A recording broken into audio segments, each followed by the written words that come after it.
जय हिंद, वंदे मातरम। जय हिंद, वंदे मातरम। जय हिंद, वंदे मातরম। আমাদের জীবন গড়ে তুলতে হবে সত্য নির্ভর। এ কথা অসমাপ্ত আত্মজীবনীতে যিনি লিখে গেছিলেন তিনি হলেন আমাদের প্রিয়, সবার প্রিয়, মনের মানুষ, প্রিয় নেতা নেতাজি সুভাষচন্দ্র বসু।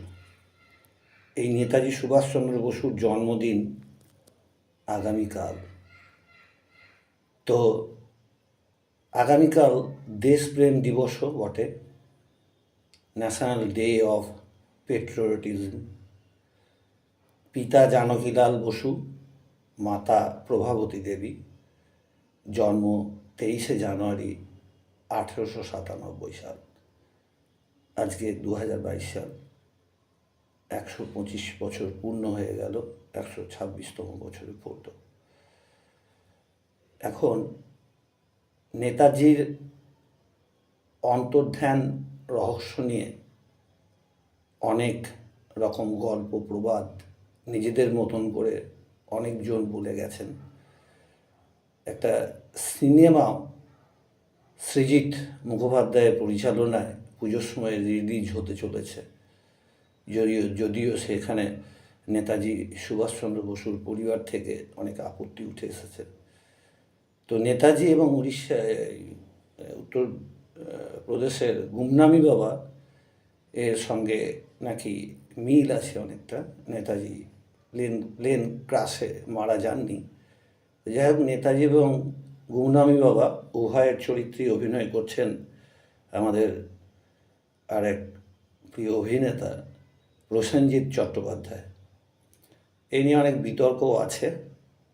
যাই হোক, একটা খুব খুশির খবর আপনাদের কাছে দিচ্ছি। সেটা হচ্ছে ইন্ডিয়া গেটে রাজা পঞ্চম জর্জের মূর্তির বদলে আগামীকাল প্রধানমন্ত্রী নরেন্দ্র মোদী উদ্বোধন করবেন নেতাজি সুভাষচন্দ্রের মূর্তি। সেখানে বসানো হলো।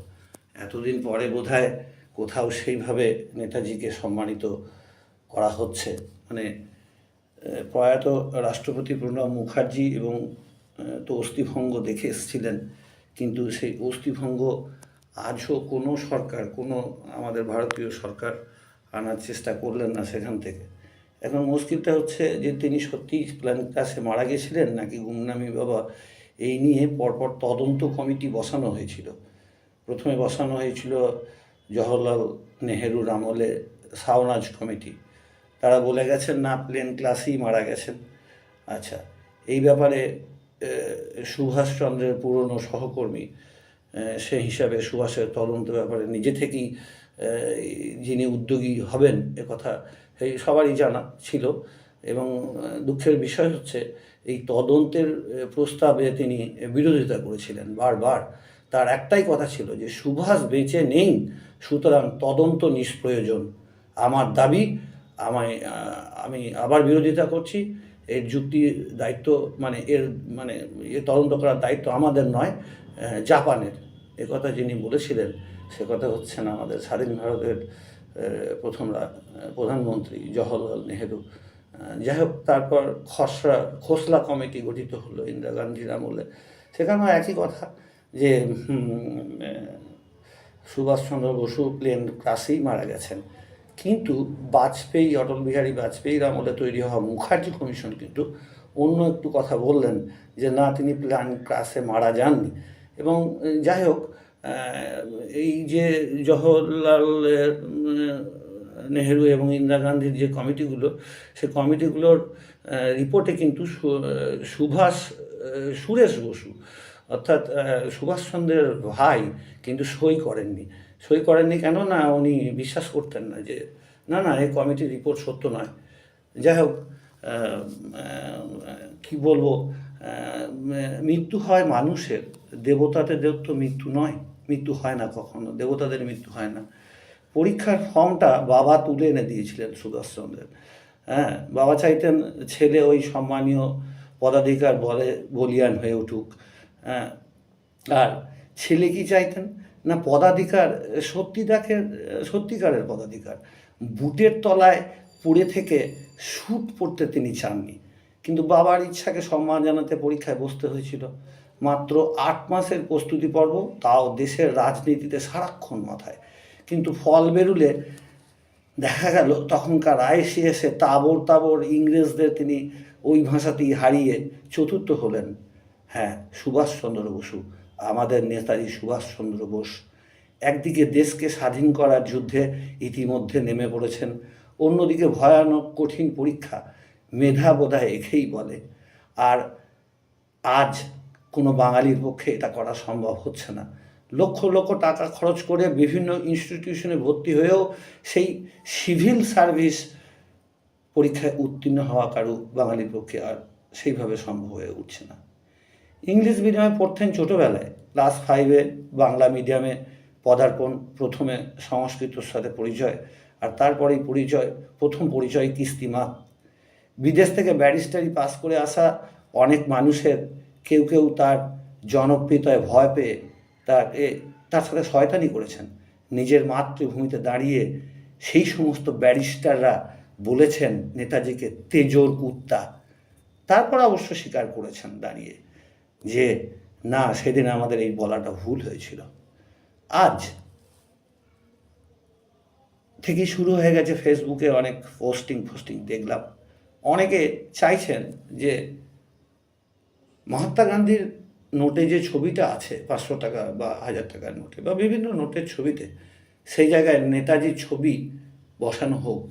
আমারও একটা দাবি তাই, যে নেতাজি মহাত্মা গান্ধীকে শ্রদ্ধা রেখেই বলছি, জাতির জনক মহাত্মা গান্ধী, ওনাকে শ্রদ্ধা রেখেই বলছি, ওনার ছবি থাক কিছু টাকায়, কিছু নতুন মুদ্রায় নেতাজি সুভাষচন্দ্র বসুর ছবি আসুক না, আপত্তি কোথায়? তিনিও তো আমাদের দেশের জন্য বিরাট লড়াই করে গেছেন। এখন সুভাষচন্দ্র বসুকে প্ল্যানিং কমিশনের ব্যাপারে উৎসাহিত করেছিলেন ডক্টর মেঘনাথ সাহা। প্ল্যানিং কমিশনের মতো একটা নতুন ও গুরুত্বপূর্ণ বিষয় সাফল্যমণ্ডিত করতে হলে মানুষের এমন একটা মানুষের দরকার, যেটা সুভাষকে দ্বিতীয়বার সভাপতি হওয়া খুবই প্রয়োজন। খোলাখুলিভাবে সেই চিঠি দিয়ে জানিয়েও দেওয়া হয়েছে গান্ধীজি এবং জওহরলালকে।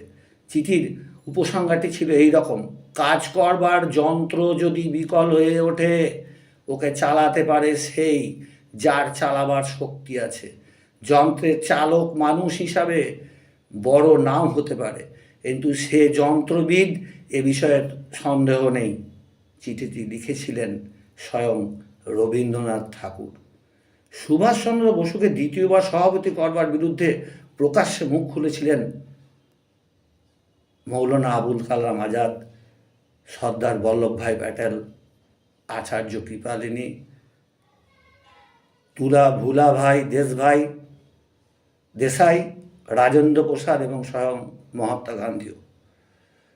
1939 সালের 30শে জানুয়ারি নির্বাচনের ফল ঘোষিত হলো। সুভাষ জয়ী হয়েছেন। পট্টভী সীতারামাইয়া পেয়েছেন 1346টি ভোট, আর সুভাষচন্দ্র বসু পেয়েছেন 1575টি ভোট। অহিংস মন্ত্রের ঋষি মহাত্মা গান্ধীও সেই দিনের উক্তি ছিল, পট্টভী সীতারামাইয়ার পরাজয় আমারই পরাজয়। হাজার হোক, সুভাষ দেশের শত্রু নন, তাই তার জয় লাভে আমি আনন্দিত। ডক্টর নীলরতন সরকারের সাবধানবাণী উপেক্ষা করে 1939 সালের 5ই মার্চ রবিবার নির্বাচিত সভাপতি সুভাষচন্দ্র রওনা হলেন ত্রিপুরীর উদ্দেশ্যে। কিন্তু কোথায় সভাপতি? সুভাষ তখন উত্থান শক্তিহীন, জ্বরে ভুগছে, 106 ডিগ্রি জ্বর, দাঁড়াবার শক্তিটুকু পর্যন্ত অবশিষ্ট নেই। তাই সভাপতির জায়গায় রাখা হলো তার একটি প্রতিকৃতি, আর সুভাষকে নিয়ে যাওয়া হলো অ্যাম্বুলেন্সে গাড়ি করে। সুভাষের ভাষণ পাঠ করা হলো। সেই দিন সুভাষের ভাষণ পাঠ করেছিলেন সুভাষচন্দ্রের মেজদা শরৎচন্দ্র বসু। সুভাষচন্দ্রের যে INA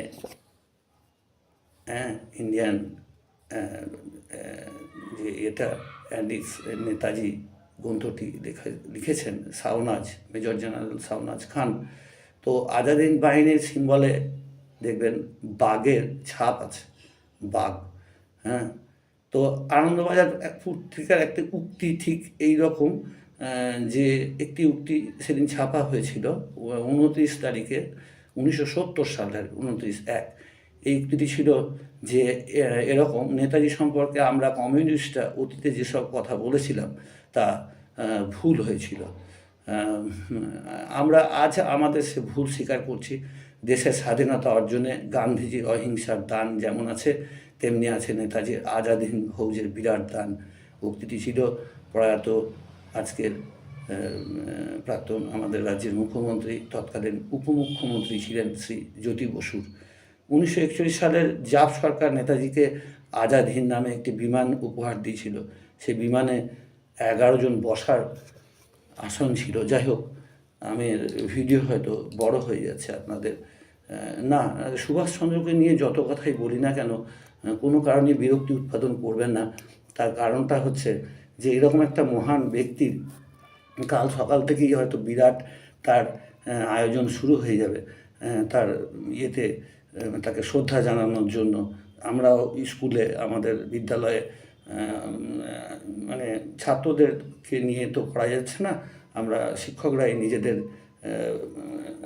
মধ্যে গিয়ে নেতাজিকে শ্রদ্ধার্ঘ্য নিবেদন করব এবং মানে কী বলবো, জন্মদিন সেলিব্রেট করব, বর্ণাঢ্য যতটুকু অনুষ্ঠান করা যায় তার মধ্যে দিয়ে।